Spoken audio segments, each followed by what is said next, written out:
Yes, good morning बच्चों, कैसे हैं आप लोग? बच्चों उम्मीद है आप लोग काफ़ी अच्छे होंगे। मैं थोड़ा-सा अपने बारे में बता दूँ बच्चों, my name is Yogesh Kumar Sharma और मैं जीआर ग्रुप ऑफ इंस्टीट्यूशन से हूँ। पिछले 20 सालों से हम लोग जो है वो 9 से 12 तक के बच्चों को पढ़ाते हैं और बच्चों मैं यहाँ पर जो है वो एज़ अ मैथ्स फैकल्टी बच्चों को मैथ्स पढ़ाता हूँ। बच्चों आज जो आरबीएससी का मैथ्स का पेपर था और बच्चों आज मैं उसी पेपर का सॉल्यूशन लेकर आप लोगों के सामने आया हूँ। सबसे पहले तो जो लोग हमारे चैनल पे नए हैं, मैं चाहूँगा वो हमारे चैनल को सब्सक्राइब करें, जिससे कि जो भी लेटेस्ट अपडेट है वो आप लोगों को मिलती रहे और बाकी हमारे रिजल्ट्स के बारे में भी आप लोग जब हमारे चैनल को सब्सक्राइब करोगे, जाओगे, सर्च करोगे तो आप लोगों को बहुत सारी इन्फॉर्मेशन मिल जाएगी। ठीक है बच्चों? गूगल पे भी आप हमें सर्च कर सकते हैं हमारे क्लासेस के बारे में, हमारे रिजल्ट्स के बारे में। अब बच्चों ज़्यादा टाइम आप लोगों का खराब नहीं करूँगा और सीधे मैं पेपर का रिव्यू आप लोगों को लेकर चलूँगा। लेकिन उससे पहले मैं बता दूँ, ये जो पेपर का रिव्यू बच्चों मैं आप लोगों को दे रहा हूँ, ये मेरा पर्सनल रिव्यू है। फाइनल जो आंसर आएँगे वो बोर्ड के ही होंगे और वो ही वैलिड माने जाएँगे। तो इसमें हम कोई भी आर्ग्यू नहीं करेंगे। बाकी आप लोग देखिएगा, जज कीजिएगा कि आप लोगों का कितना स्कोर है और फिर मुझे कमेंट्स में बताइएगा कि आप लोगों को ये जो वीडियो है वो कितना इंफॉर्मेटिव लगा, कैसा लगा। तो बच्चों बिना टाइम वेस्ट करे मैं सीधे ले चलता हूँ आप लोगों को पेपर पर। तो अपन स्टार्ट करते हैं बच्चों। जो आज का पेपर रहा वो मेरे रिगार्डिंग काफी इजी पेपर आया था बच्चों और बच्चों ने होप सो काफी अच्छा स्कोर किया होगा। तो बच्चों देखिएगा, सबसे पहला क्वेश्चन बच्चों यहाँ पे है जिसमें फर्स्ट चैप्टर से आया है 16 और 20 का आपको एचसीएफ निकालना है। तो बेटा इसके लिए अपन क्या करेंगे, सबसे पहले इन दोनों नंबर्स के फैक्टर कर लेंगे। 16 के जब आप फैक्टर करते हो तो 2 into two into two into two, 4 times 2 लिखते हैं, है ना। और जब आप 20 के फैक्टर करते हो तो बेटा आता है 2 इंटू 5। बच्चों यहाँ पे 2 दो बार आ रहा है ना। तो आपका एलसीएम जो आए सॉरी एचसीएफ जो आएगा वो बेटा कितना हो जाएगा 4। तो 4 ऑप्शन में है तो आपका आंसर राइट ऑप्शन जो आंसर है वो क्या होगा बेटा, बी हो जाएगा। ठीक है, और आगे बढ़ते हैं बेटा। इसके बाद आया था इनमें से कौन सी परिमेय संख्या है। तो देखो बेटा ये कंटिन्यूअस, एक होता है शांत और एक होता है अशांत। तो ये अशांत है तो ये अपरिमेय संख्या हो जाएगी। तो आपका राइट ऑप्शन होगा सी। बेटा थर्ड क्वेश्चन को देखिएगा, क्लासरूम में कई बार ये क्वेश्चन हम लोग करते आए हैं। मैंने कहा था जहां पर भी ये जो कर्व है ये एक्स एक्सिस को टच कर रहा है उतने पॉइंट्स ही आपके शून्यक होंगे, उतने ही जीरोस होंगे। तो ये कितने पॉइंट्स पर टच कर रहा है बेटा, 2 पॉइंट्स पर टच कर रहा है। तो आपके शून्यकों की संख्या कितनी हो जाएगी, 2। तो इसका आंसर जाएगा बेटा सी ऑप्शन। ठीक है, और आगे इसी तरीके से आगे बढ़ते हैं बेटा। हमारा फोर्थ क्वेश्चन देखिए बच्चों। फोर्थ क्वेश्चन में यहाँ लिखा हुआ है x की वैल्यू 4 है। तो बेटा ये जो इक्वेशन है इसमें x की जगह 4 रख दो और इसको कंप्लीटली सॉल्व कर दो। तो बेटा जब इसको सॉल्व करोगे तो ये 4 उधर ट्रांसफर होके हो जाएगा माइनस का 4 और जैसे ही -4 को इसमें से सॉल्व करोगे तो रिमेनिंग बचेगा -3y इज इक्वल टू 15 और बेटा 3 को अगर इधर क्रॉस मल्टीप्लाई करोगे तो y की वैल्यू आ जाएगी -5। तो बेटा आपका आंसर कितना आ जाएगा -5। कौन सा ऑप्शन, आपका ऑप्शन हो जाएगा ए। बेटा ये डायरेक्ट फॉर्मूला है, आपको सम ऑफ एन टर्म्स निकालना है जिसका डायरेक्ट फॉर्मूला होता है डी, आपका आंसर हो जाएगा। बेटा इसी तरीके से और आगे बढ़ते हैं। देखिए ये क्वेश्चन आया है आपको, यहाँ दे रखा है सबसे पहले ए जो है बेटा वो आपका कितना है, ए आपको दे रखा है 11 है और बेटा आगे दे रखा है आपको 10वां पद जो है ए 10 जो है वो आपका 20 है। बेटा इसको सॉल्व कर सकते हैं अपन। ये हो जाएगा बेटा आपका a की जगह 11 रखोगे plus 9d is equal to 20 लिखोगे और जब इसको सॉल्व करोगे तो बेटा d की वैल्यू भी आपको कितनी मिलेगी 1। अब आपसे आगे क्वेश्चन में पूछा है s10 आपको निकालना है, सम ऑफ 10 टर्म्स। तो बेटा s10 का फॉर्मूला आप लगा दो, 10/2 2a की जगह लिखोगे 22 और ये हो जाएगा 9 इंटू डी की जगह आएगा 1। बेटा इसको जब कंप्लीटली सॉल्व करोगे तो आपका रिजल्ट आ जाएगा बेटा 155। तो इसका आंसर कितना हो जाएगा बेटा 155। सेम टू सेम देखो बेटा ये एक लाइन है, अगर ये एंगल 118 डिग्री है तो बेटा ये रिमेनिंग जो है क्या ये 62 डिग्री होगा, तो ये आपका 62 डिग्री है। ये 58 है, दो पैरेलल लाइंस के बीच में एंगल बन रहा है, ये भी आपका 58 होगा। बेटा आप इसको कैलकुलेट कर लो, जैसे ही आप 62 और 58 को ऐड करोगे बेटा 62 प्लस 58 जब आप ऐड करते हो तो ये आपका बनेगा बेटा 120 डिग्री और अगर ये 120 डिग्री है तो रिमेनिंग ये वाला एंगल जो है सम ऑफ ट्रायंगल कि एंगल्स का जो सम आता है वो 180 होता है, उसके रिगार्डिंग आपका आंसर जाएगा सी ऑप्शन। ठीक है बच्चों, और आगे बढ़ो। देखो ये बहुत ही प्यारा क्वेश्चन आया है बेटा। आप लोगों को मैंने सिखा रखा है कि ये आपके लिए ये क्या है बेटा, ये आपके लिए परपेंडिकुलर है, ये आपके लिए क्या है बेटा, हाइपोटेनियस है। तो सबसे पहले बेस निकालो, जब बेस आप सॉल्व करोगे तो आएगा 3। अब cos का फॉर्मूला होता है a अपॉन के, अगर a अपॉन के से आप वैल्यूज पुट करोगे तो आपका आंसर आ जाएगा 3/5। बेटा इसके बाद देखो ये बहुत ही इजी क्वेश्चन आया आपके 9 चैप्टर से। इस तरीके से आप इसका एक फिगर ड्रॉ करते हो तो इसका जो ट्राइंगल बनता है कुछ ऐसा बनता है, और ये वाला 30 डिग्री बनता है। ठीक है, ये आपकी छाया है और ये आपकी मीनार जो एक छड़ है जिसकी लेंथ आपको 1 मीटर दे रखी है। बेटा tan का फॉर्मूला यूज करोगे यहाँ tan 30 डिग्री, और ये करोगे L अपॉन ए, और जब वैल्यू पुट करोगे ये 1 अपॉन √3 आएगा।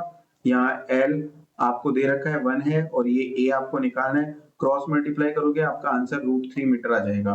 बेटा और आगे चलो, देखो ये क्वेश्चन बहुत ही प्यारे प्यारे क्वेश्चन आए हैं, इसीलिए मैंने बोला कि मेरे को पेपर आसान लगा। जिन बच्चों ने थोड़ा सा भी अच्छे से किया होगा उनको समझ में आया होगा। ये बेटा यहाँ रेडियस दे रखी है 7 सेंटीमीटर, और जो लघु त्रिज्य खंड है उसका एरिया आपको दे रखा है। देखो लघु त्रिज्य खंड क्या होता है बेटा, ये आपका लघु त्रिज्य खंड है, इसका एरिया आपको 54 दे रखा है। अब बेटा आपको बाकी इसका एरिया पूछा है, तो बेटा क्या करोगे आप, जो पाई आर स्क्वायर पूरे का एरिया होता है उसमें से 54 लैप्स कर दोगे। इसको सॉल्व करोगे तो बेटा 154 आएगा, उसमें से 54 लैप्स करने पर आपका राइट आंसर कितना होगा, 100। ठीक है बच्चों, इसी तरीके से ये तो डायरेक्ट फॉर्मूला बेस्ड क्वेश्चन है बेटा। आर रेडियस वाला जो एक गोला है, ठोस गोला है, उसका संपूर्ण पृष्ठीय क्षेत्रफल बेटा डायरेक्ट फॉर्मूला 4πr² हो गया। ये भी अगला क्वेश्चन भी डायरेक्ट फॉर्मूला बेस्ड क्वेश्चन है। आपको एक घन के बारे में पूछा है जिसका फॉर्मूला होता है 6 इंटू साइड स्क्वायर, और साइड की जगह अगर एक 1 दे रखा है 1 पुट करोगे, सॉल्व करने पर आपका आंसर आ जाएगा 6 सेंटीमीटर स्क्वायर। और आगे चलो बच्चों, देखो ये बहुत ही अच्छा क्वेश्चन था, डायरेक्ट क्वेश्चन है, आपकी बुक से है। कितनी आप टेंजेंट्स बना सकते हो, 2 टेंजेंट्स बना सकते हो। ठीक है, इस क्वेश्चन को देखो बेटा, ये 90 डिग्री का एंगल है, ये भी 90 डिग्री का एंगल है, और अगर ये 125 है बेटा, चारों का सम मिला के 360 डिग्री होना चाहिए। आप इसको सॉल्व कर लो, आपका आंसर आ जाएगा बेटा 55 डिग्री। ठीक है बच्चों, और आगे बढ़ते हैं। सारे क्वेश्चन मेरे को ठीक लगे। बेटा मिड पॉइंट कैसे फाइंड आउट करते हैं, मैंने आपको एक फॉर्मूला बताया था, x1 प्लस x2 अपॉन 2 और y1 प्लस y2 अपॉन 2। ये मिड पॉइंट के कोऑर्डिनेट्स होते हैं। इन दोनों को जब ऐड करोगे तो बेटा आपका आंसर आएगा 4 माइनस, इन दोनों को जब ऐड करोगे तो 2 आ जाएगा, 2 डिवाइड बाई 2 करोगे 1, और फिर दूसरा आएगा -2, तो ये आपका राइट आंसर है। ठीक है बच्चों, और आगे बढ़ते हैं। देखो बेटा यहाँ पे मोड पूछा है, बहुलक पूछा है आपको, तो जो हाईएस्ट फ्रीक्वेंसी के सामने वेरिएबल होता है वही आपका आंसर होता है। डायरेक्ट टिक करने वाला क्वेश्चन है, कुछ सॉल्व करने की जरूरत नहीं है। यहाँ पे पूछा है बेटा माध्यक वर्ग की निम्न सीमा पूछी है, तो बेटा आपका जो मीडियन क्लास इंटरवल है वो यहाँ से आएगा 20 से 30, और 20 आपकी लोअर लिमिट है, तो इसका आंसर जाएगा बेटा 20। ठीक है, और जब एक कॉइन को टॉस करते हैं बेटा, उछालते हैं, तो चित्त आने की जो हेड आने की प्रायिकता होती है वो 1/2 होती है। इसके बाद देखो बेटा फिल इन द ब्लैंक्स के बारे में बात करें, जब रियल रूट्स रियल और इक्वल हो उसके लिए कंडीशन d इक्वल टू 0 होती है। d की वैल्यू भी पुट कर सकते हैं, b स्क्वायर माइनस 4ac बराबर 0। जिन बच्चों ने ये लिखा है उनको पूरे में से पूरे नंबर मिल जाएंगे। आपसे nth टर्म पूछा है, फॉर्मूला आप जानते हो, a plus n minus 1 into D. बेटा सीधे सीधे फॉर्मूला बेस्ड क्वेश्चन था। इसके बाद पूछा है दो समरूप त्रिभुजों की संगत भुजाएं क्या होती है बेटा, अनुपात में होती है, उनका रेशियो इक्वल होता है, तो आप लिखोगे अनुपात में होती है। ठीक है बच्चों, एक वृत्त से किसी बिंदु पर जो स्पर्श रेखा स्पर्श बिंदु से जाने वाली त्रिज्या की हमेशा लंबवत होती है, परपेंडिकुलर, आप इसका आंसर दोगे। इसके बाद देखो बेटा ये तो एक आइडेंटिटी है जो आपके 8 चैप्टर से आई है, cosec square theta minus cot square theta की वैल्यू 1 होती है, और ऐसी घटनाएं जो असंभव हो उनकी प्रायिकता हमेशा कितनी होती है बेटा, 0 होती है। और आगे बढ़ते हैं बेटा, इसके बाद याद करो बेटा, ये मैंने आपको क्वेश्चन क्लासरूम में काफी बार बताया है, 4 की पावर n। बेटा यहाँ कोई भी ऐसा नंबर हो जिसके फैक्टर में अगर 2 और 5 आता है तब तो 0 आ सकता है यूनिट प्लेस पे, अदरवाइज नहीं। तो 4 के फैक्टर में कभी भी 5 नहीं आएगा, तो बोल देंगे ऐसा कोई नंबर एग्जिस्ट नहीं करेगा, ऐसा कोई मान होएगा ही नहीं। जब 144 का आप फैक्टर करोगे बेटा, तो 144 के पूरे पूरे कंप्लीट फैक्टर कर दो आप। यहाँ सबसे पहले 2 का दोगे, 2 का दोगे तो बेटा कितना आएगा, आप लोग ध्यान से देखो। 144 के मैं फैक्टर करके बता रहा हूँ बेटा आपको, यहाँ देखो साइड में, ये है 144, सबसे पहले 2 72,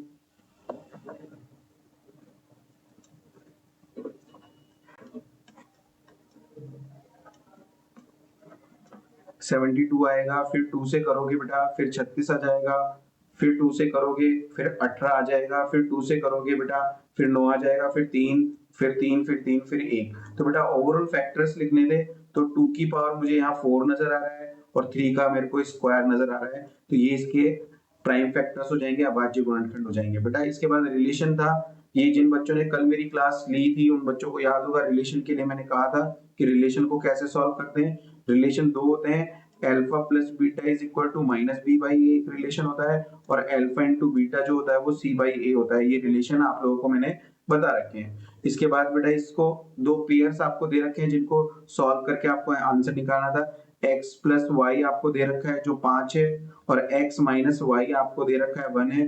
जो बेटा इस दोनों को सॉल्व करते हो तो x की वैल्यू आपको 3 आ जाती है और y की वैल्यू आपकी कितनी आती है बेटा 2। तो 3,2 आपका इस क्वेश्चन का आंसर है। बेटा ये एक एपी दे रखी है आपको, जिसका आपको लास्ट टर्म दे रखा है 19 है, और इसमें आपको बताना है कितने टर्म है। तो बेटा यहाँ पर आपको क्या करना था, an से इस क्वेश्चन को सॉल्व करना था। a plus n minus one into d वाला फॉर्मूला लगा के अगर वैल्यूज a की वैल्यू 1 पुट करना है, an की जगह 19 करना है, सॉल्व करने पर आपका n जो आएगा बेटा वो 10 आ जाएगा। इस क्वेश्चन में कितना आंसर आएगा 10। बेटा ये बहुत ही प्यारा क्वेश्चन है। इसका आप डायग्राम देखो, मैं डायग्राम बना के बता रहा हूँ। ये इस तरह से एक सर्कल है, और जब एक सर्कल आप इस तरीके से ड्रॉ करोगे और इसे दो टेंजेंट्स बनाओगे इस तरीके से, तो आपको यहाँ पूछा है कि ये वाला एंगल कितना होगा, ये बताना है आपको। ठीक है, ये वाला एंगल कितना होगा ये आपको निकालना है बेटा, और इसमें भी हाफ पूछा है बेटा। पहले आप पूरा निकालोगे, तो जब पूरा निकालोगे तो 100 डिग्री आएगा बेटा, और 100 डिग्री का जब हाफ कर दोगे तो कितना हो जाएगा 50। बेटा बहुत सारे बच्चों ने 100 डिग्री लिखा होगा, लेकिन इसका राइट आंसर बेटा 50 डिग्री आएगा, इस बात का आपको ध्यान रखना है। और आगे बढ़ते हैं बेटा, देखो इन दोनों के बीच की डिस्टेंस निकालनी है। जब आप इनकी पूरी डिस्टेंस निकालोगे, डिस्टेंस फॉर्मूला आप लोग जानते हो, ए बी बराबर अंडर रूट के अंदर x2 माइनस x1 का whole square plus y2 minus y1 का होल स्क्वायर वाला फॉर्मूला लगा के आप इसको सॉल्व करते हो, बेटा इसका आंसर आता है अंडर रूट में 104। ठीक है बच्चों, इसके बाद और आगे बढ़ते हैं बेटा आप लोगों के लिए। ये डायरेक्ट देखो, साइन ए से कॉसेक ए कट जाएगा 1 आएगा, सेक ए से कॉसेक ए कट जाएगा 1 आएगा, और 1 प्लस 1 आपका आंसर आ जाएगा बेटा 2। इसमें क्या करना है बेटा, एक आपको बोला है एक वृत्त है, एक सर्कल बनाओ, उस सर्कल में बोला है एक चतुर्थांश का क्षेत्रफल निकालो, यानी इस वाले एरिया का बताना है। तो बेटा ये एंगल कितना होगा 90 डिग्री, और आपको रेडियस दे रखा है। बेटा आपको सिंपल सा फॉर्मूला लगाना है, और फॉर्मूला कौन सा लगाना है, पाई आर स्क्वायर थीटा बटे 360 डिग्री। बेटा वैल्यूज रख के सॉल्व करोगे तो इजीली आंसर मैच कर जाएगा। बेटा इसमें आपको एक लेंथ ऑफ आर्क निकालनी है। मैंने आपको लेंथ ऑफ आर्क के लिए बताया था बेटा, लेंथ ऑफ आर्क के लिए आप क्या करते हो, फॉर्मूला यूज करते हो 2 पाई आर इंटू थीटा बटे 360 डिग्री। सारी चीजें आपके पास है, फॉर्मूले में वैल्यू रख के सॉल्व करोगे तो आंसर आ जाएगा। इसके बाद देखो बेटा, इस क्वेश्चन में आपसे बहुलक वर्ग पूछा है, तो बेटा जो हाईएस्ट फ्रीक्वेंसी वाला वर्ग होता है वही बहुलक वर्ग होता है। सिर्फ 60 से 70 अपने को लिखना था, सॉल्व नहीं करना, 60 से 70 आपका आंसर हो जाएगा। अगले क्वेश्चन की तरफ बढ़ते हैं बेटा। इस क्वेश्चन में आपसे माध्य पूछा है, इसमें आपको क्या करना था बेटा, माध्य का फॉर्मूला मैंने बता रखा है, सिग्मा एफ एक्स बटा सिग्मा एफ। बेटा कंप्लीट सॉल्व करने पर 30, और ये आता है यहाँ जब आप सॉल्व करते हो तो 10 आएगा, और जब 30 बटा 10 करोगे तो आपका रिजल्ट फाइनल रिजल्ट 3 आ जाएगा। ठीक है बच्चों, और आगे बढ़ता हूं मैं, वन बाय वन देखते चलो बच्चों। इसके बाद देखो यहाँ पर आपको शून्यक निकालने थे, इसके फैक्टर करोगे, और फैक्टर करोगे तो बेटा इसके दो फैक्टर आएंगे, एक 4 आएगा एक 2 आएगा, तो वहां से दो शून्यक आपको मिल जाएंगे, एक आएगा 2 एक आएगा 4, ये दो इसके शून्यक हो जाएंगे। बेटा और आगे बढ़ते हैं, देखो एक संख्या आपको बोला है 2 दो अंकों की संख्या, तो आपने एज्यूम कर लेना है 10, देखो बेटा 10 y प्लस एक्स, और दूसरी संख्या इनको उलट के बना दो तो वो बन जाएगी 10x प्लस वाई, और इसका सम दे रखा है 66। जब आप इसको सॉल्व करते हो तो 11x plus 11y is equal to 66, और जब उसको भी आप सॉल्व करते हो तो आपका फाइनल आंसर आएगा x प्लस वाई बराबर 6। ये वो इक्वेशन हो जाएगी इसका आंसर। यहाँ पर आपको एसिड का फॉर्मूला लगाना है। बेटा ये क्वेश्चन मैंने आप लोगों को कल परसों ही बताया था, ये आपकी बीपीटी से आया हुआ क्वेश्चन है, और बीपीटी में क्या होता है बेटा, रेशियो इक्वल होता है AD upon BD is equal to AE upon BEC.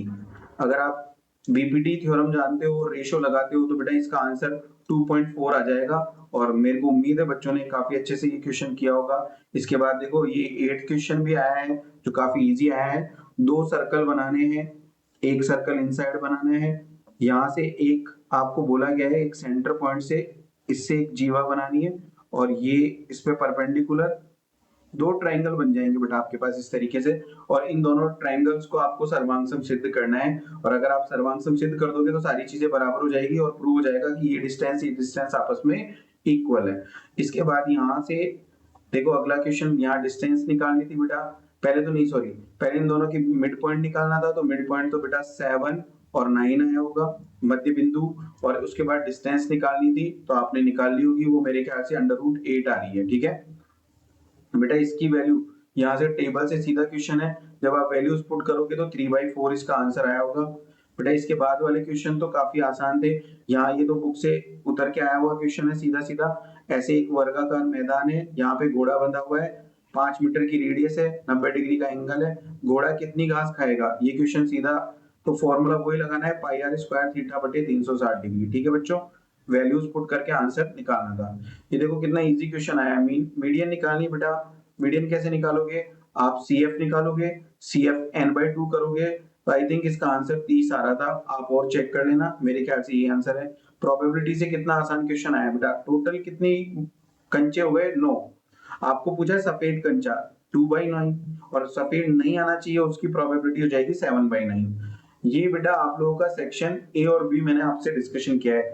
Section C भी बहुत आसान है, फॉर्मूला बेस्ड क्वेश्चन है, मुझे उम्मीद है आप लोगों ने काफी अच्छा किया होगा। फिर भी बच्चों आप लोग हमारे कमेंट सेक्शन में जाकर मुझे जरूर बताएं कि आप लोगों का पेपर कैसा रहा और किस किस बच्चे ने कितना स्कोर किया है। Thank you so much.